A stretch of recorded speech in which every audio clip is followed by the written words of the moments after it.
What's up everybody, I'm HoopsandHipHop. So needless to say, Pokemon is one of the most beloved media franchises of all time, and the Pokemon Company have done a great job not only expanding and growing its popularity over the years, but also maintaining it over the years as the fans grow older and times have changed. However, nobody is perfect, and the Pokemon Company have also made some decisions over the years that have seemed misguided, foolish, or even just boneheaded. And today we are here to look at Pokemon's 5 worst mistakes of all time. Now, even though I'm using the phrase worst and of all time, I'm not saying these are the worst things you could possibly do or anything, because Pokemon is obviously just fine even with these bad decisions in place. Also, I did my best to make this list as comprehensive as possible and objective as possible, but my opinion is also going to reflect on some of these picks. So if you disagree, feel free to let me know why with a comment below. Now, with all of that out of the way, let's go ahead and get started. Now, the first one I'm going to start with here is also probably going to be a bit controversial, so buckle yourself in and just let me explain. In my opinion, replacing gyms with the Trial Challenge in Sun and Moon has been one of Pokemon's bigger mistakes in recent memory.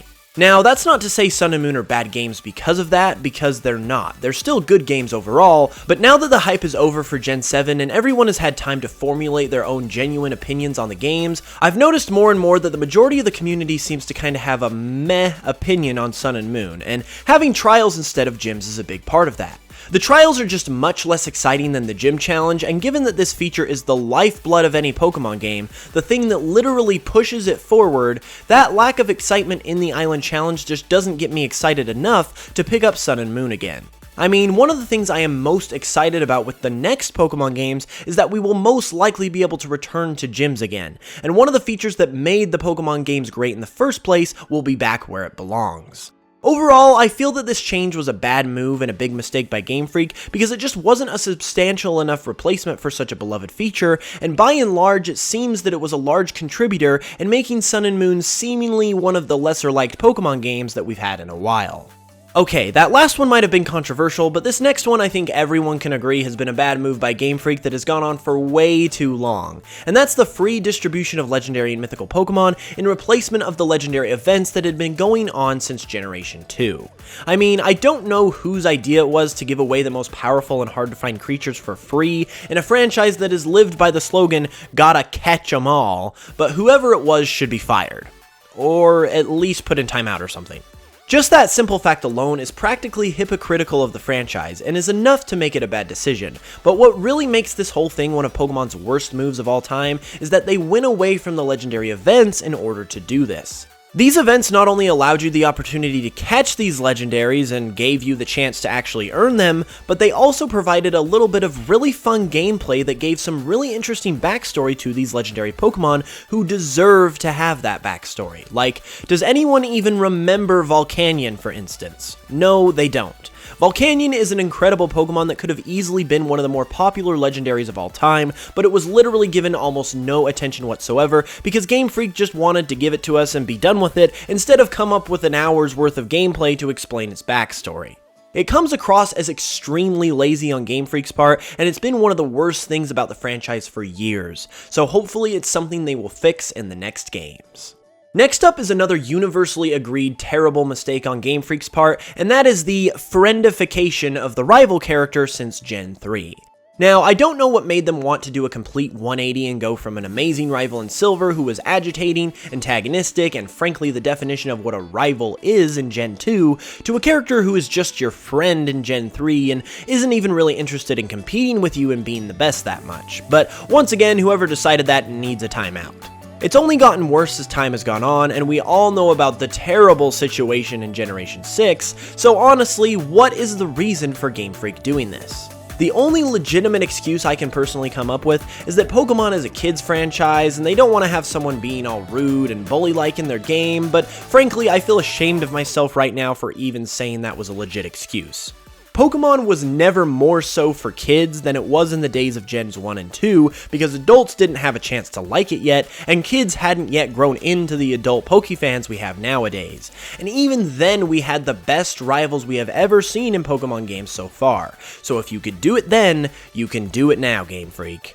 Much like the gyms in my previous point, the rival was one of the driving forces of enjoyment in the older Pokemon games, because every time you battled them, their snarky arrogance made you really want to beat them, and in between battles you would just train a little bit harder for that next eventual battle with them, because that sense of competition with someone that wants to beat you is always in the back of your mind, and it made the Pokemon games just that much more fun to play through. But sadly, we haven't had that feeling in a Pokemon game in a very long time, and it's a problem that the Pokemon Company needs to fix as soon as possible.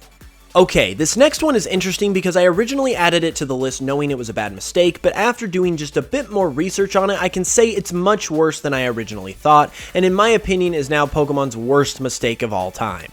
What could this be, you might ask? Well, it would be the changing of the English voice cast for the Pokemon anime.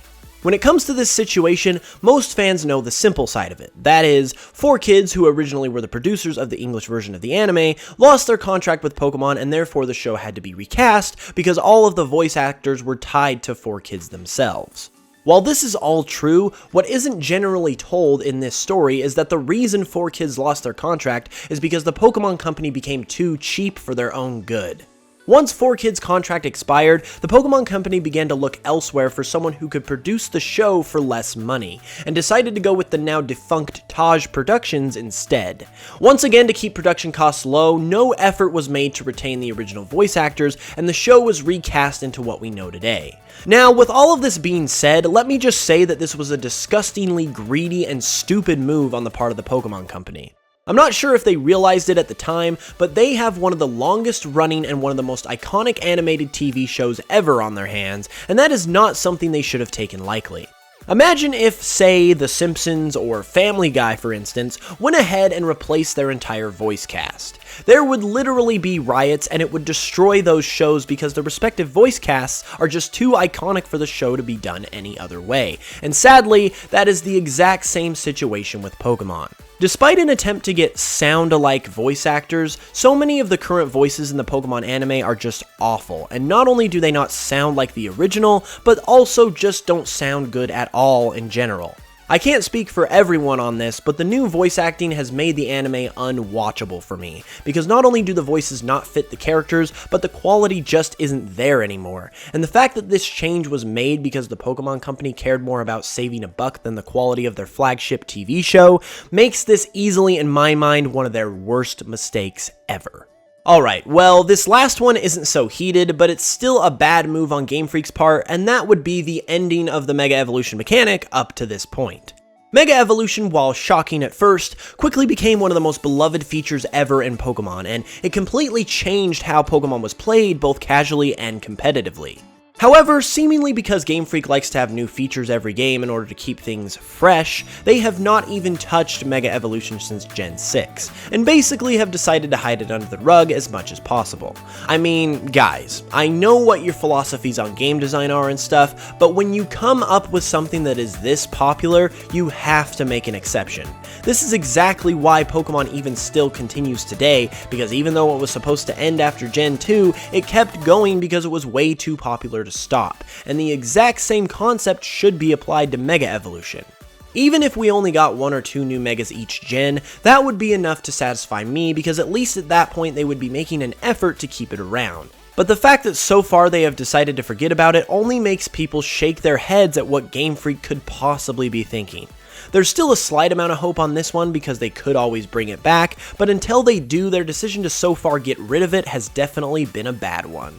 And there we go, guys. These are what I believe are Pokemon's worst mistakes of all time. Of course, I'm not trying to be too critical of Pokemon here, because I obviously still love them, and by and large, they do make great decisions. It's just sad when Pokemon could honestly be that much better if they wouldn't have went the way they went on these ones. If you guys did enjoy the video though, be sure to give the video a like and let me know your thoughts on all of this in the comments below.